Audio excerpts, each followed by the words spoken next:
Não, que eu quero que fique claro pra galera, né? A gente falou do tanto que eu tenho que ingerir de proteína, vai variar, se eu sou atleta, se eu não sou, o que eu faço, o que eu não faço, mas eu consigo bater essa ingesta tanto nas proteínas animais quanto nas vegetais. Consegue. É isso. Assim, ó, únicas fontes de proteína vegetal, exclusivamente, assim, né, que a gente tem, são derivados da soja, tá? Então, proteína texturizada de soja, tempê e tofu são fontes primordialmente de proteína. Já tô comendo, viu? Texturizada. É bom, né? Uma vez por dia é bom. A bacon, o duro é que ela tem um pouco de sódio demais, aquela do bacon lá, né? Mas é boa. Eu vi isso aí, mas tudo bem, depois a gente volta. Sim, é bem gostoso. Dá pra fazer muita coisa, né? Com a proteína texturizada de soja.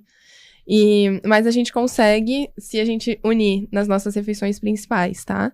Uma fonte de cereal, que seria basicamente o arroz, ou a quinoa, ou o milho, ou o trigo, com uma fonte de leguminosa, lentilha, grão de bico, ervilha ou feijão, e alguma fonte de gordura, tipo azeite de oliva, uma semente, uma castanha, a gente consegue ter uma quantidade proteica ótima. Então, o teu prato não necessariamente precisa ter uma fonte exclusiva de proteína vegetal, tipo proteína de soja, Então, tofu. são as combinações que são as importantes. combinações, isso. Quando a gente fala de montar uma dieta à base de plantas, a gente pensa plant-based.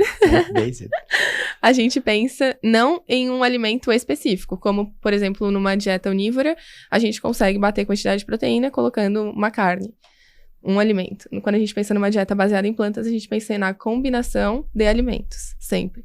Então, refeições principais, a gente vai pensar em unir cereal, gordura e leguminosa. E a gente consegue atingir. Claro, se a gente quiser ofertar mais proteína, a gente consegue adicionar esses derivados da soja naquela refeição.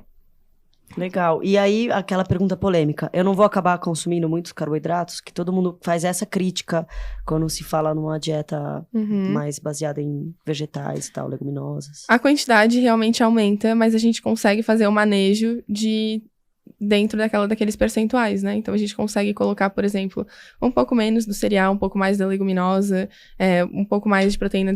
A gente entra daí com as proteínas efetivas, né? Então, proteína de soja, por exemplo, 50% dela é proteína. Ela tem mais proteína do que frango, do que carne, muitas vezes, né? Então, a gente consegue fazer um manejo para que a dieta vegana, ela não seja uma dieta que vá fazer com que tu tenha um ganho de gordura, né?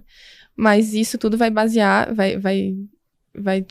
o que vai acontecer é, se tu consumir mais do que tu precisa, independente de ser uma dieta vegana ou não, tu vai ter ganho de peso. Dentro da dieta vegana, o teu consumo de carboidrato realmente aumenta, mas o teu consumo de fibra aumenta bastante também, o teu consumo de fitoquímico aumenta bastante também, e a gente acaba tendo uma... Tem a questão da flora intestinal também, né, que é melhor, às vezes, numa dieta assim. Os estudos em relação à microbiota vegana, eles estão começando agora, assim, né, então a gente tem realmente algumas publicações que mostram que o perfil de bactérias colonizadoras intestinais de pessoas veganas é diferente do perfil de bactérias de pessoas onívoras. Como você imaginou essas bactérias colonizadoras? Tem que ser, né? Faz sentido. Eu até coloquei aqui, ó, microbiota pra eu perguntar depois, mas faz sentido elas serem diferentes, né? Cada uma tem que digerir algum tipo de proteína diferente. É por isso que a bactéria tá lá, né? Assim, então, essas bactérias, esse perfil de microbiota de dietas veganas, ele vem sendo associadas com bactérias mais positivas, digamos assim. Não tô querendo vender. Vem sendo comumente associadas. São mais positivas. Elas ficam com os bandeirinhos na mão. Mas assim, vamos fazer um adendo ao tipo de dieta, né? Porque... eu queria chegar nesse ponto também. Mas pera, calma. É porque você tá indo... Eu quero fazer perguntas, você tá migrando pra outros assuntos já. Eu queria fechar esse lance, então, da proteína. Então, assim...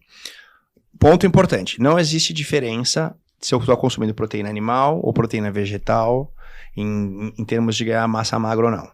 Não. O que se tem, talvez, é uma dificuldade de se alcançar a quantidade proteica numa dieta vegana.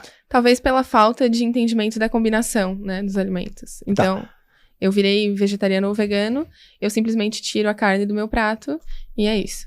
Aí, realmente, a gente pode ter um certo tipo de dificuldade também em relação ao micronutriente. E eu só como macarrão, tá lá. Que era a qualidade que a gente ia entrar. Que era o que a gente ia chegar agora. A gente vai chegar, mas aqui... E aí, outra coisa. Mas, por exemplo, imagina 100 quilos, vamos supor que eu tenho que comer 2 gramas por quilo de peso, e eu tenho que comer 200 gramas de proteína. É muito difícil se eu não suplementar com soja ou com proteína texturizada, proteína da soja ou tofu. Tá. Não tô nem falando de suplemento. Eu tenho que comer, tipo, para eu alcançar 30 gramas de proteína numa refeição de arroz, lentilha. Isso é fácil. 30 gramas de proteína numa refeição é fácil. Quantas gramas tem de proteína em 100 gramas de alguma leguminosa, você sabe? Varia entre 10 e 15, digamos. Então, de leguminosa cru. Quando você cozinha a leguminosa, ela vira um negócio desse tamanho, assim. Você pega, eu vou cozinhar 100 gramas de grão de bico, fica isso.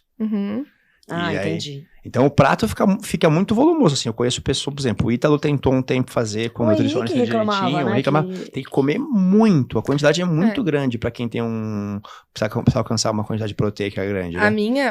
Vou falar a minha refeição, né? Basicamente é 100 gramas, entre 100 e 120 gramas de algum carboidrato e 280 de leguminosa. E aí eu coloco em torno de 80 a 100 ou de tofu, ou de proteína texturizada, ou de tempê. E aí 120 de legume. Então, mas é porque você usa o tempê ou proteína texturizada. Então você tá falando sem utilizar essas fontes. Sem utilizar, não, isso que eu falei. Pra chegar em 30, a gente consegue. Mas agora se aumentar de 30 na refeição, aí realmente já começa a ter um desconforto, mas 30 parece ser interessante, se for bem divididinho. Que é o que você tenta consumir por refeição. Que é o que eu tento consumir. Assim, que é o que eu tento, que é o que eu vejo alguns estudos mostrando que é uma quantidade ótima para se comer. Porque muito mais do que isso é meio... Não vai ser uma absorção tão boa e menos também vai ser ruim.